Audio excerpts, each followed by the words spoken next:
Welcome back to today's video. Here I'll be showing you a quick guide on how to turn off comments on Facebook posts. This method works for both iOS and Android device. You tap on your Facebook icon to launch the Facebook.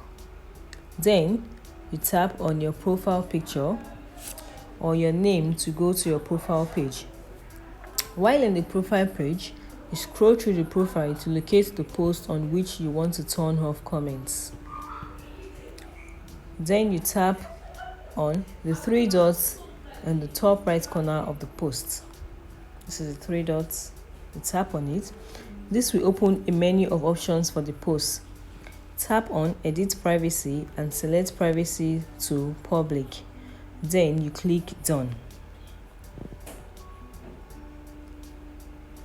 So you go back to refresh the page.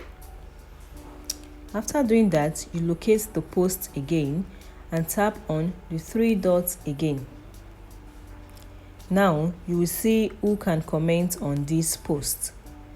Tap on it and select profiles and pages you mention. This restricts commenting to only those users or pages you specifically tagged in the post, which means no one can comment if no one is tagged. So once you've selected the option, the settings will be saved automatically, or you tap on Done. Now it is saved automatically. So by following these steps, you restrict comments on your Facebook post effectively. Don't forget to like, share, and subscribe. Thank you.